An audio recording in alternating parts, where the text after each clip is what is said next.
ဒီ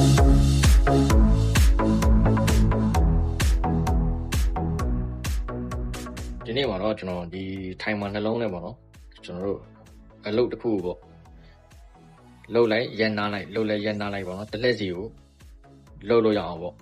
control wiring ဘယ်လိုဆင်ရမလဲဆိုတော့ကျွန်တော်ဒီနေ့ကျွန်တော်သိတဲ့လောက်လေးမျှဝေပေးမှာဖြစ်ပါတယ် control wiring ကိုခုမှစလေ့လာနေတဲ့တကယ်ချင်းတွေအားလုံးမင်္ဂလာပါဗျာကျွန်တော်ဒီထိုင်မာရဲ့ diagram နဲ့ပတ်သက်ပြီးတော့ကျွန်တော်ရှေ့ဗီဒီယိုလေးမှာရှင်းပြထားတာရှိပါတယ်ခင်ဗျာမကြည့်ရသေးရင်သွားကြည့်လိုက်ပါနော်ဒါမှသာကျွန်တော်တို့ပုံနားလည်လွယ်မှာဖြစ်ပါတယ်โอเคဒါဆိုလို့ရှိရင်ကျွန်တော်တို့အိုက်ဆင်လိုက်အောင်ဗျဗီဒီယိုနည်းနည်းရှိမှပြည့်တဲ့ကြောင်းမလို့ပေါ့နော်ကျွန်တော်တို့ပိုင်းလေးနဲ့ပြပြကျွန်တော်တင်ပေးမှာလား Okay let's go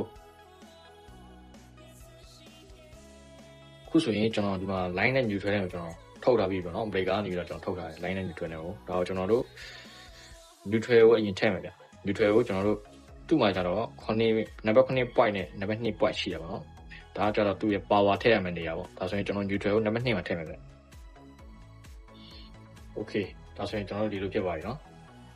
neutral ထည့်ပြီးပြီ line တစ်စားကိုကျွန်တော်ဒီမှာနှလုံးပေါ့နော်တစ်လှည့်စီလဲမှာဖြစ်တဲ့ကြောင့်မလို့ကျွန်တော်တို့ဒီ power point ကိုကျွန်တော်မထည့်ဘူးဗျ command point ကိုထည့်မယ်ဗျခုဆိုကျွန်တော်တို့ဒီလိုမျိုးဖြစ်သွားပြီနော်ဒါကျွန်တော် wire ထည့်ပြီးထည့်လိုက်မယ်ဒီ timer base နှစ်ခုမှာပေါ့နော်ကျွန်တော် wire ကိုဒီပုံစံထည့်ထားတာဗျဒါကိုကျွန်တော်နည်းနည်းရှင်းပြမယ်ဗျဒီ line တစ်စကိုကျွန်တော် command ပေးထားတယ်ဗျ command ကိုနှစ်ဖက်လုံးကျွန်တော် command ပေးလိုက်ရနော်ဒီလိုမျိုးလေးဒီမှာဒီလိုဘာဖြစ်လို့ထည့်လဲဆိုတော့ကျွန်တော်တို့က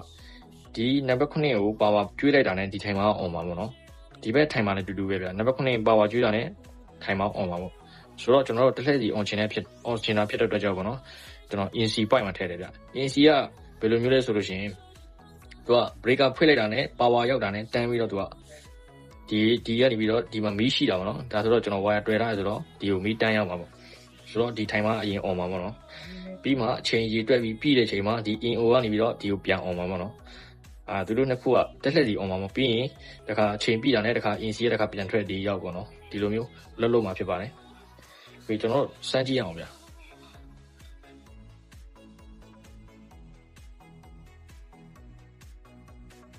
ဒီကျွန်တော် breaker ဖက်လိုက်မယ်နော်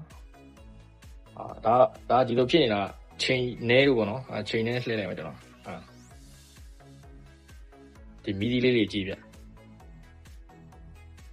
ထိုင်မှာလည်းမတူဘူးဖြစ်နေနော်ထိုင်မှာတစ်လုံးကစက္ကန့်60တစ်လုံးက10စက္ကန့်ဆိုတော့နည်းနည်းချိန်ရတာဟိုကဖြစ်နေတာပေါ့ဒီမျိုးလေးပေါ့နော်ဒီမှာမီးလေးမှိတ်တုံးကကျတော့သူရေတွက်နေတယ်မီးကငြိမ်သွားပြီဆိုလို့ရှိရင်ချိန်ပြီးပြီပေါ့နော်အဲ့လိုမျိုးပါဒါတော့ကျွန်တော်မီးသီးလေးနဲ့ထည့်ပြမယ်ဗျ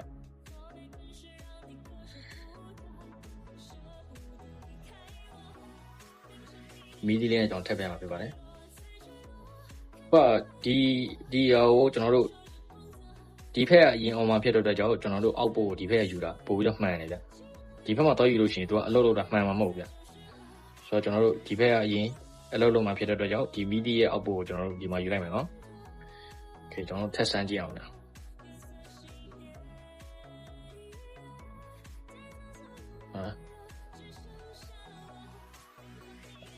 ခုဆိုရင်ဒီကချိန်ပြန်ရင်တွက်နေပြီဒါမျိုးလေးပေါ့နော်